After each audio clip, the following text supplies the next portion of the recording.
J'ai soigneusement divisé la barre de chocolat en entendant mon propre cœur battre la chamade. C'était notre dernier repas. J'ai tendu la moitié à Yann et j'ai regardé pensivement par la fenêtre de la fusée. L'espace semblait infini et il nous reste encore 7 ans à voler. Je n'aurais jamais pu m'imaginer que je ne me trouverais dans une telle situation. Toute ma vie, j'ai rêvé de voler dans l'espace. J'ai toujours été intéressée par l'astronautique et après l'école, je suis allée au centre de formation des cosmonautes.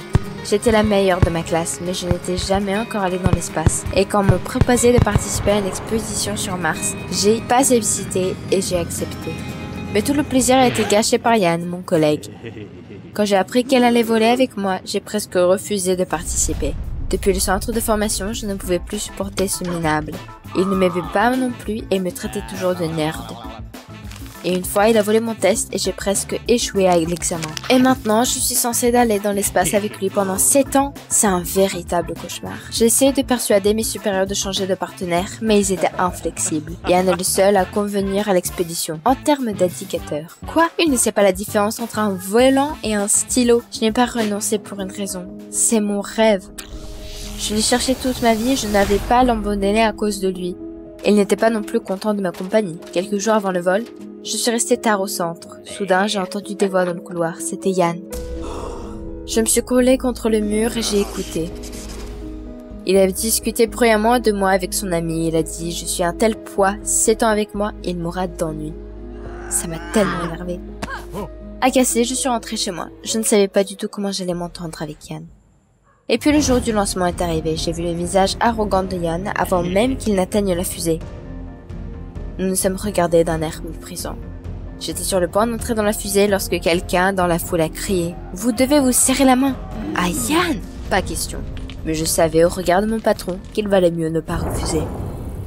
J'ai serré les dents et serré la main de Yann. Après cela, nous avons pris place dans la fusée et le lancement a commencé. J'entendais le compte à rebours et mon cœur bondissait hors de ma poitrine. Mon rêve deviendrait réalité. Le moteur a rugi. Je n'ai fait que lancer une ou deux remarques à Yann. C'est incroyable de voir comment il a terminé son train-trainement. Je pensais qu'il serait à la porte dès le premier jour. Il voulait répondre à quelque chose, mais la fusée a tremblé. Nous quittons l'atmosphère. C'est l'un des moments les plus dangereux du vol. Mes entrailles se sont serrées de peur. J'espère juste que tout va bien. Je me suis calée devant mon fauteuil. Et juste quand je pensais que c'était bon, la secousse a recommencé. J'ai crié et Yann m'a soudain regardé d'un air inquiet, me disant que tout s'était bien passé. Il a trouvé à qui apprendre. Après quelques heures, je me suis détachée de la chaise et je me suis dirigée vers la salle à manger. Il était temps de manger. Mais quand j'ai ouvert les casiers où la nourriture était censée être, j'étais confuse. Ils étaient vides. Je me suis précipitée pour ouvrir les tiroirs dans la cuisine, mais rien. Mon cœur s'est effondré. Nous avons été laissés dans l'espace sans nourriture. Je me suis retournée voir Yann. Je lui ai dit que nous n'avions pas de nourriture, mais pensait que c'était une blague, alors il est allé vérifier. Quand il est revenu, il était aussi renfrogné qu'un nuage. Convaincu, j'ai couvert mon visage de mes mains et je me suis lentement foncée dans le fauteuil. Le désespoir m'a envahi. Que faire? Yann s'est approché de l'ordinateur de bord. Il voulait envoyer un signal à la Terre. Mais oui! J'ai attendu les résultats en retenant mon souffle, mais soudainement, l'ordinateur du vaisseau ne répondait toujours pas. Et puis toute la fusée a fait erreur d'accès. Non! J'ai repoussé Yann et j'ai essayé frénétiquement d'envoyer des messages, mais chacun d'eux donnait une erreur. J'ai eu les larmes aux yeux. Je ne veux pas mourir. Soudain, Yann m'a touché l'épaule d'un air encourageant. J'ai tressailli et il a dit « On peut le faire ».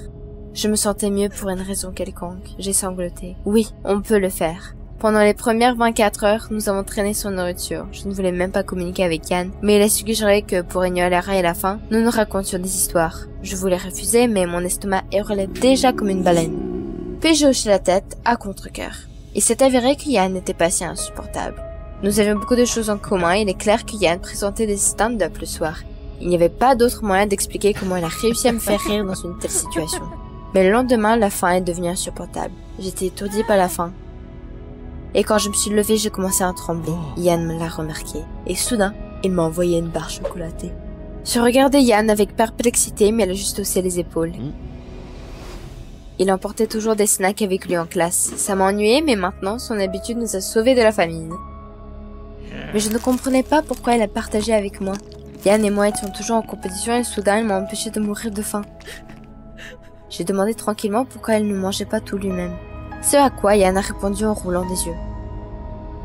On se déteste peut-être, mais pas assez pour nous laisser à mourir de faim. Oh wow, je ne m'attendais pas du tout cela de la part de Yann, et je l'ai sincèrement remercié. Peut-être qu'il n'était pas aussi mauvais que je le pensais. Mais ça ne change rien en fait que c'est un feignant.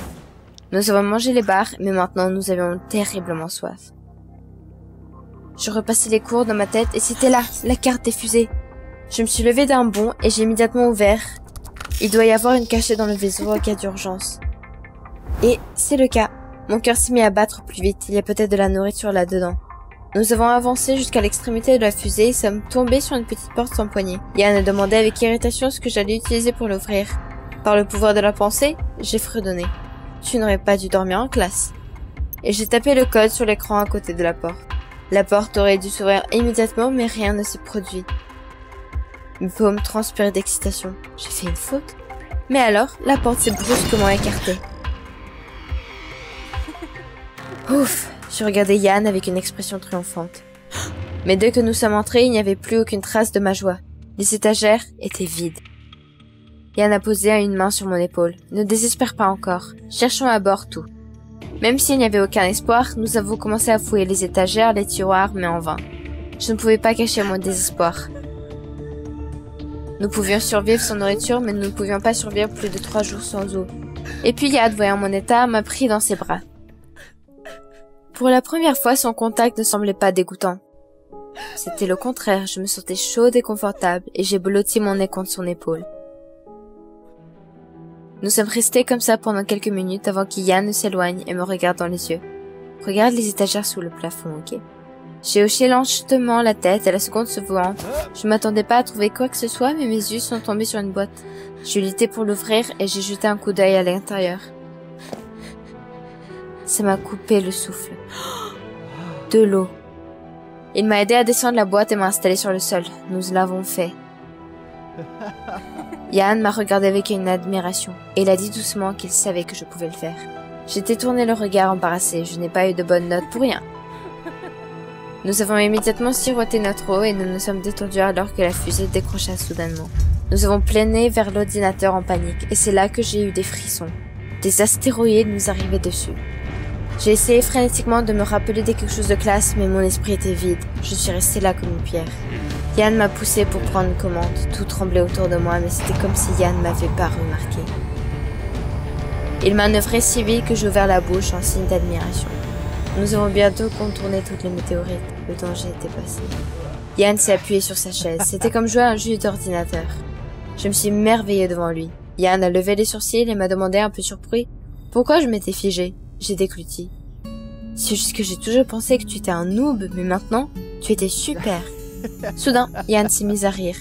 Il avait toujours pensé que j'étais une intello, mais je me suis avérée être une fille drôle et intelligente. Je n'ai pas pu m'empêcher de sourire. Nous nous sommes installés par terre et avons discuté pendant un long moment et je n'ai même pas remarqué que je m'étais endormie sur l'épaule de Yann. J'étais fatiguée et mal nourrie et selon Yann, j'ai dormi pendant environ 16 heures. Quand je me suis réveillée, j'ai vu qu'Yann m'apportait un paquet de chips. C'était comme un petit déjeuner au lit.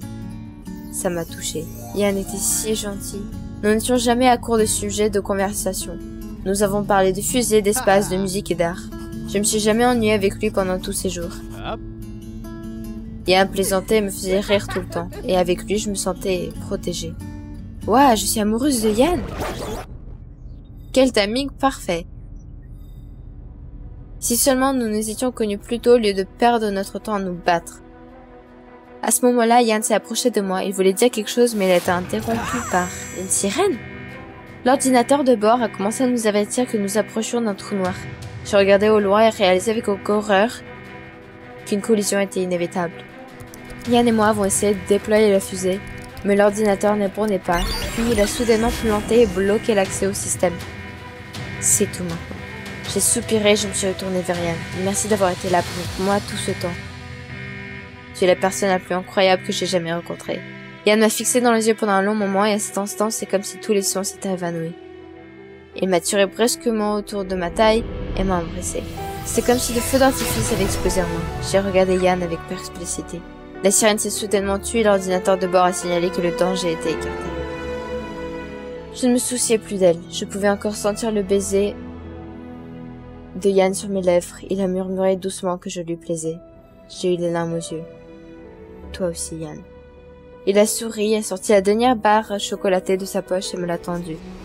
C'est ainsi que nous nous sommes retrouvés dans cette situation. J'ai également pu constater que c'était le destin qu'on était ensemble. Après tout, c'est quand nous étions allongés dans nos bras et que nous regardions les étoiles que je me sentais la plus heureuse. Soudain, il y a eu des applaudissements.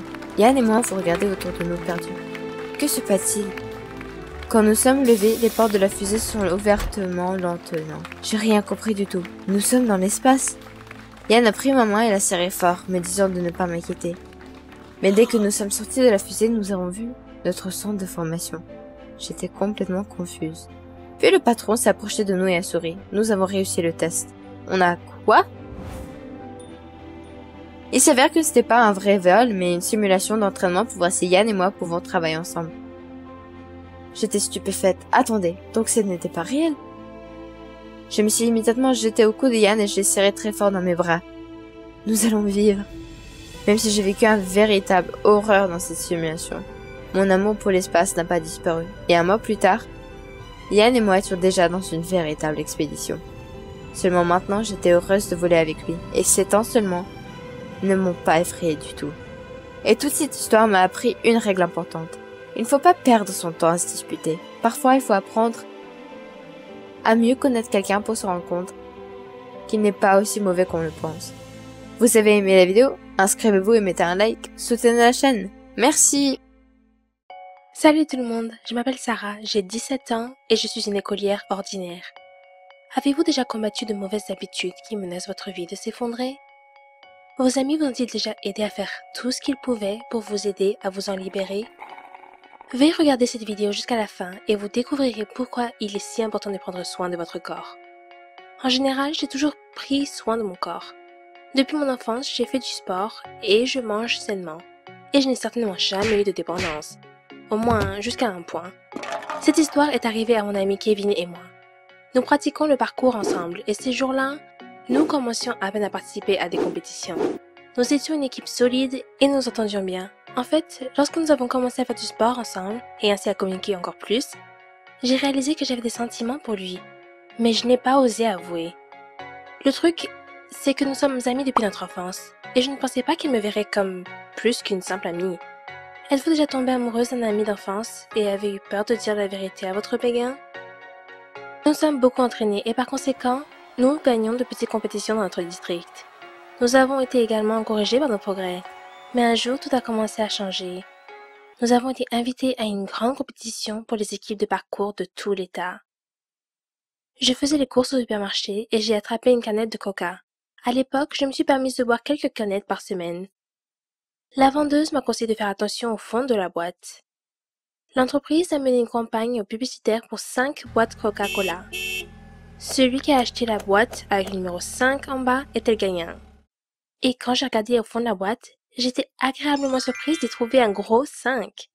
Je n'ai jamais rien gagné de tel auparavant. Bientôt, mes gains ont été livrés. Mes parents, voyant ces boîtes, secouèrent la tête avec scepticisme.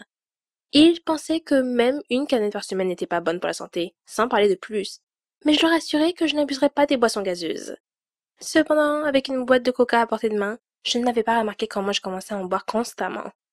C'est arrivé au point où j'ai remplacé mon verre d'eau du matin par du Coca-Cola et arrêté de boire quoi que ce soit d'autre. Pendant ce temps, Kevin et moi, nous avons commencé à nous entraîner pour la compétition. Un jour, nous nous entraînions en périphérie et je me suis retrouvée loin derrière lui en courant. Il est revenu vers moi et m'a demandé si quelque chose n'allait pas. J'ai répondu que j'étais juste fatiguée, mais cela ne le rassurait pas. Kevin m'a dit que je n'avais pas été au top ces derniers temps. Il a dit que je commençais à trébucher plus souvent, à courir plus lentement et que je n'allais pas bien. J'ai refusé de croire. Mon esprit a nié tout ce qu'il disait et a trouvé diverses excuses. Mais, au fond de moi, je savais qu'il avait raison.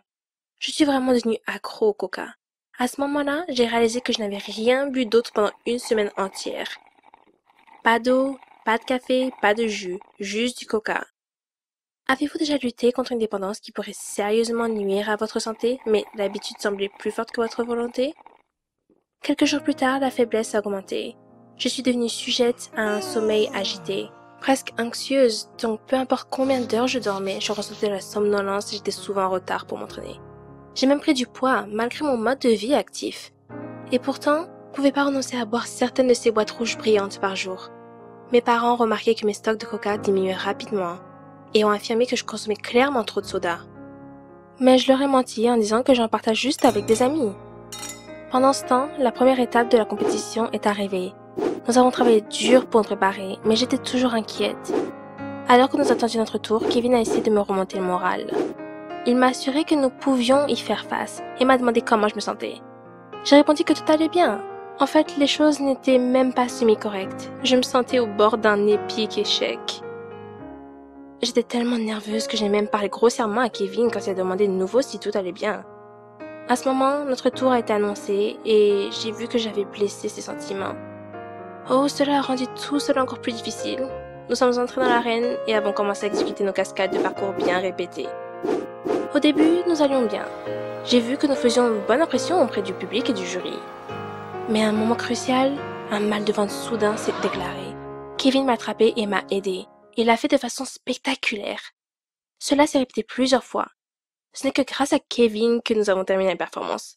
Lorsque le jury a annoncé les résultats, je n'espérais rien. Mais il s'est avéré que nous avons marqué suffisamment pour passer à l'étape suivante. Nous nous sommes étreints joyeusement et je me suis excusée auprès de Kevin d'avoir été impoli. Il n'était pas délicat. Nous avons décidé de faire une promenade et en chemin, j'ai sorti une canette de coca de mon sac. Quand Kevin l'a remarqué, il m'a demandé si j'avais bu beaucoup de soda. En fait, dis-je, je n'ai pas bu autre chose depuis 2 semaines. Je lui ai expliqué comment cela était arrivé et que je ne pouvais pas rompre avec cette habitude. Il m'a persuadé de l'abandonner pour le bien de notre équipe. Eh bien, j'ai accepté. Que devais-je dire d'autre? Mais là encore, la même nuit, je n'ai pas pu résister à une autre canette de coca avant de dormir. Et le lendemain matin, j'en ai pris une autre, comme si je bougeais de façon incontrôlable. J'avais 2 autres boîtes de ce poison noir pétillant. Et peu importe mes efforts, je ne pouvais rien faire d'autre que ça. Pendant ce temps, la phase suivante de la compétition était chaque jour plus proche. Kevin et moi nous sommes entraînés encore plus souvent parce que nous avons à peine réussi la dernière fois. Je me sentais de pire en pire. J'ai eu des maux d'estomac, mes sautes d'humeur sont devenues plus grandes, mais la partie la plus effrayante était la prise de poids. Mes parents ont remarqué mon état et ne croyaient plus à aucune excuse. Mais ils ne m'ont pas poussé. Ils appartiennent à ce genre de personnes qui laissent leurs enfants faire leurs propres erreurs et apprendre d'elles. J'avais peur de dire à Kevin que je ne pouvais pas tenir ma promesse. Pour cette raison, j'avais l'impression de m'éloigner de lui. Avez-vous déjà caché quelque chose à vos amis par peur du rejet? Dans la deuxième étape, nous avons miraculeusement encore marqué les points nécessaires pour passer. Et encore une fois, Kevin a dirigé toute la performance, alors que j'essayais juste de ne pas me gêner ni tomber. Ainsi, grâce à ses efforts, nous avons réussi à atteindre la finale. À cette époque, j'étais accro au coca depuis 1 mois, et je me sentais vraiment nulle. Je ne pouvais pas me sortir de cette douleur sans au moins 2 canettes. Eh bien, le tout dernier jour avant la compétition finale est arrivé. Je suis restée à la maison pour acquérir de la force. Soudain, Kevin s'est présenté. Il a dit qu'il était venu me remonter le moral et m'inviter à une dernière répétition. Alors qu'il traversait le salon, il trébucha accidentellement sur une canette de coca gisant sur le sol. J'ai regardé la boîte, puis il m'a regardé. Il m'a demandé calmement si j'avais plus de soda. Je n'ai pas dit un mot et mon coéquipier a commencé à chercher. Je lui ai demandé d'arrêter, mais il n'a pas écouté. Il a dit que nous devons essayer une manière plus radicale de faire face à ma dépendance. Kevin a trouvé la demi-boîte restante sous le canapé. Avec ça, il est sorti et a commencé à verser le coca sur l'herbe. J'ai couru après lui, sanglotant, le suppliant d'arrêter, mais il a continué en silence. J'étais furieuse. J'ai accusé Kevin d'être obsédé par la victoire et je lui ai dit qu'il pouvait concourir sans moi. En attendant cela, il a jeté les boîtes restantes sur le sol et est parti. J'ai cru que j'avais raison. Mon corps, mes règles. Le lendemain, j'étais toujours en colère contre Kevin et je ne voulais pas aller à la compétition. Alors je lui dis. Au moment où la finale allait commencer, une de nos amies communs a appelé. Elle a demandé où j'étais et a dit que Kevin m'attendait. Je lui ai dit ce qui s'était passé et je me suis plaint que Kevin ne se souciait pas du tout de moi. Mon amie a ri. Elle a dit que Kevin était complètement perdu sans moi. De plus, Kevin lui a dit qu'il avait le béguin pour moi. Je n'en croyais pas mes oreilles et j'ai demandé à mon amie si elle en était sûre. Elle a dit oui, sûre à 100%. À ce moment, j'ai eu une vision complètement différente de tout ce que Kevin avait fait. J'ai réalisé qu'il n'essayait pas de gagner à tout prix. Au lieu de cela, il était inquiet pour moi. J'ai promis à mon ami de venir bientôt et je me suis dépêchée de me préparer. Je pouvais quand même arriver à notre performance, alors j'ai couru aussi vite que possible. Je suis arrivée juste au moment où notre équipe était annoncée. Kevin a souri joyeusement en me voyant. J'ai souri en retour et nous sommes entrés dans l'arène ensemble. Admettons que notre performance n'était pas géniale, et bien sûr nous avons perdu. C'était déjà un miracle que nous soyons arrivés aussi loin. Mais on s'en fichait. Nous sommes réconciliés et j'ai promis à Kevin de rompre avec le Coca-Cola pour toujours. Et je suis fière de dire que cette fois, j'ai réussi à tenir ma promesse. Finalement, j'ai réalisé que même si mon corps m'appartient, il y a des gens qui sont blessés en me regardant me détruire. Cette nuit-là, j'ai dit à Kevin que je connaissais ses sentiments et que c'était réciproque. Il était heureux et a avoué qu'il était amoureux de moi depuis des années et tout comme moi, il avait simplement peur de faire le premier pas. Nous pratiquons toujours le parcours, mais maintenant nous le faisons pour nous-mêmes, sans tournoi ni prix. Nous avons réalisé que la compétitivité n'est pas notre style. Le sport n'était que notre façon préférée de passer du temps ensemble. Il a fallu un certain temps pour remonter sur les rails après mon abus de boissons gazeuses. J'ai pris mon style de vie plus au sérieux et je suis maintenant en train de suivre une alimentation équilibrée qui exclut toute malbouffe. Plus de chips, frites, hamburgers, etc. Avez-vous déjà surmonté vos mauvaises habitudes? Dites-le nous dans les commentaires. Si vous avez apprécié mon histoire, veuillez l'aimer. Pour être le premier à regarder de nouvelles histoires, abonnez-vous et cliquez sur la cloche. Restez à l'écoute et passez une bonne journée.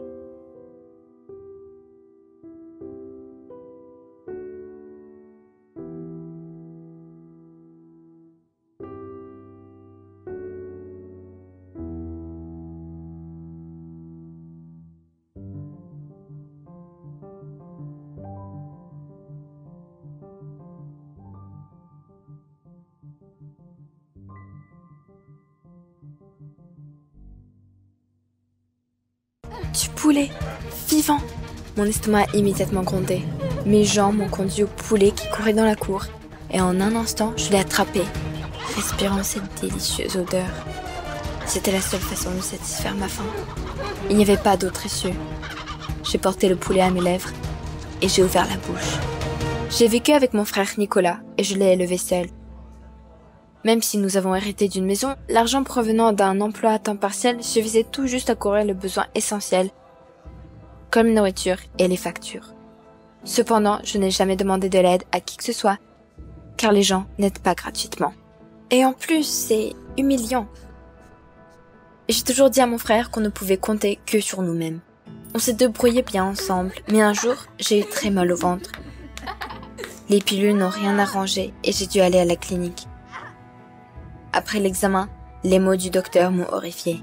Il a dit que j'avais une maladie rare et dangereuse. Mon estomac était autodestructeur et nécessitait d'une opération coûteuse. J'ai eu les larmes aux yeux. Je n'ai pas ce genre d'argent. Mais le médecin m'a soudain informé qu'il disposait d'un développement expérimental pour de tels cas. Un mécanisme qui s'attache à l'estomac et l'empêche de se rompre. Et le mieux, c'est qu'il est entièrement gratuit. Car le traitement est encore en phase de test. Je me suis méfiée. L'aide gratuite était suspecte, mais je me suis souvenue de mon frère. Qui d'autre va-t-il avoir, sauf moi? Pour Nicolas, ça vaut la peine de risquer. J'ai signé l'accord, et le même jour, j'ai été hospitalisée. Après l'opération, mon estomac a enfin cessé de me faire mal et j'ai pu sortir de l'hôpital quelques jours plus tard. Nicolas était incroyablement heureux de me voir en bonne santé, et petit à petit, nous sommes retournés à nos vies normales.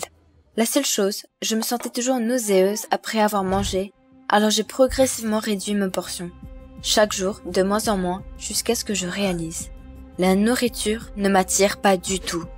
De plus, je ne peux rien manger du tout.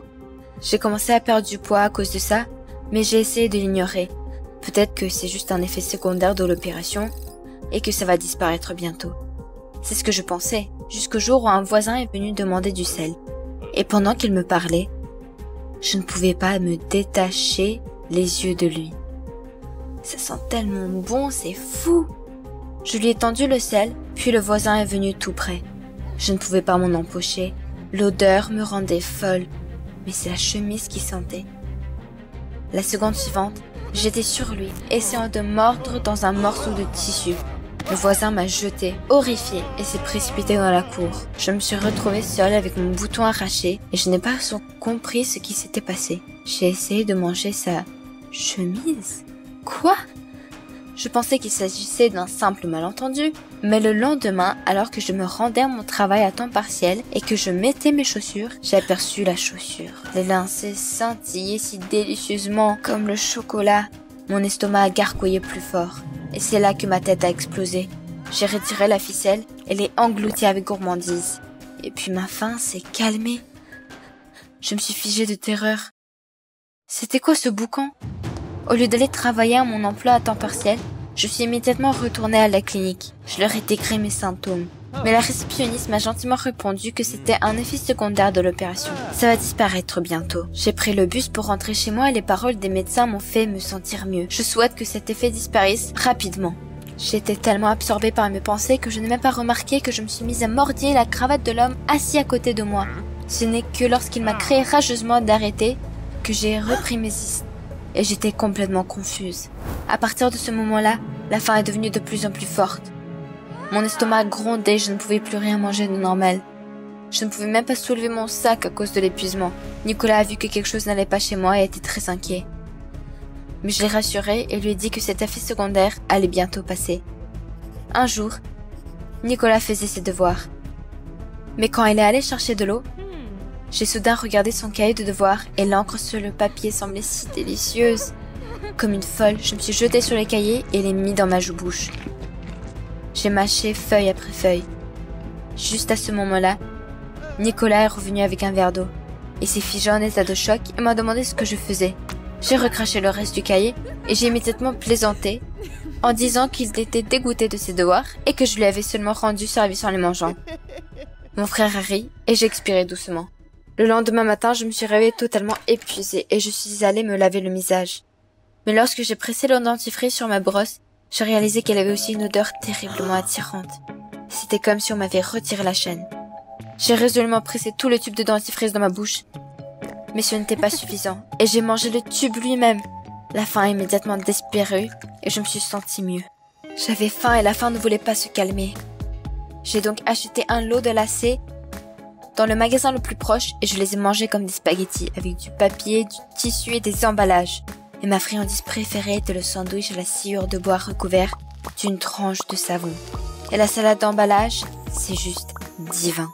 Miraculeusement, j'ai réussi à cacher mon régime à Nicolas. Et devant lui, je faisais semblant de manger de la nourriture normale avec lui. Mais je la jetais à la poubelle dès que je pouvais. Je mangeais beaucoup, mais je ne prenais pas de poids car mon alimentation manquait de nutriments. Au bout d'une semaine, je suis devenue très mince. Les choses me pendaient. J'avais besoin de nourriture normale. Un jour, je suis allée travailler à temps partiel à la campagne et soudain, j'ai senti une odeur de poulet dans le jardin de quelqu'un. Un poulet vivant. Je me rappelle même pas m'être faufilée et l'avoir pris. J'avais tellement faim. Je l'ai mis près de ma bouche quand soudain je me suis figée. Non, c'est trop. Je ne m'abaisserai pas à ça. J'ai lâché le poulet effrayé et me suis immédiatement rendue à la clinique. Sautement, j'ai fait confiance à des étrangers. Je suis arrivée et je me suis dirigée résolument vers la réceptionniste. Les effets secondaires ne disparaissent pas, ils ne font qu'empirer. Mais la réceptionniste a soupiré et a répondu que ma vie avait enfin été sauvée. De quoi je me plains? Une vie sauvée? Cette configuration expérimentale est la même mort, mais plus lente et par épuisement. Je vais vous dénoncer à la police, bande d'escrocs. Mais l'administratrice a changé de visage. M'a montré le dossier et m'a dit que j'avais signé moi-même l'accord et la renonciation. Donc, que tout était légal. Et personne ne voulait même écouter au poste de police. Je me suis retournée déçue, je suis sortie dans le hall. C'était vraiment la fin. Là, je remarquais une fille très mince. Elle mâchait d'un air agacé avec un contrat à la main. Apparemment, on lui avait aussi refusé de sortir le mécanisme de son estomac. Et puis ça m'a frappée. Personne ne m'écouterait vraiment seule. Mais s'il y avait des centaines d'entre nous, exactement avec l'aide d'autres personnes, j'obtiendrais justice. Je suis allée vers cette fille et lui demandai de distraire les réceptionnistes. Elle voulait clairement se venger d'elle et a immédiatement accepté. Pendant que la fille criait et jurait contre la clinique, j'ai pris le formulaire de permission sur le comptoir et je me suis précipitée hors de la clinique. Toute la journée, j'ai appelé des patients et écouté leur histoire d'horreur. J'ai compris que cette clinique ne faisait que prétendre d'aider les malades. En réalité, ils recherchaient de nouveaux traitements et menaient des expériences illégales sur des clients. Nous étions leurs cobayes. J'étais tellement en colère. Donc, dès le matin, nous nous sommes rassemblés avec toutes les victimes devant la clinique. L'administrateur a dû appeler le médecin et écouter toutes nos exigences. Tout restituer tel quel, sous peine d'un long procès et d'une couverture médiatique. Avec autant de plaintes, ils ne s'en sortiront pas. À la suite de négociations, l'administration a cédé et nous avons tous été inscrits pour des opérations au cours desquelles les dispositifs ont été retirés de nos estomacs. La clinique a quand même perdu sa licence. L'un de ses patients avait des liens avec la police. J'étais contente, mais je savais maintenant que je n'avais plus beaucoup de temps à vivre. Après tout, sans l'appareil, mon estomac a continué de se détériorer. Une fois de plus, je me suis rendu compte que le fromage gratuit n'existe que dans une souricière. Mais j'ai eu une grosse surprise lorsque les bénévoles m'ont annoncé qu'ils avaient travaillé ensemble pour collecter des fonds pour mon opération. Il s'est avéré que l'une des victimes était propriétaire d'un fonds destiné aux personnes en situation difficile et avait décidé de m'aider. J'étais si reconnaissante et Nicolas sautait littéralement de joie. Sa sœur allait vivre. Et puis j'ai réalisé que j'avais tort. Vous ne pouvez pas vivre en vous méfiant constamment des gens. Et demander de l'aide n'est ni honteux, ni effrayant. Oui, il y a de mauvaises personnes dans le monde, mais il y a beaucoup plus de bonnes personnes. Je veux être comme ça. C'est pourquoi j'ai obtenu un emploi dans cette fondation. Le monde ne manque pas de bonnes personnes, et l'essentiel est d'être parmi elles et de les rendre un peu meilleures. Vous aimez la vidéo? Inscrivez-vous, mettez un like et soutenez la chaîne. Merci!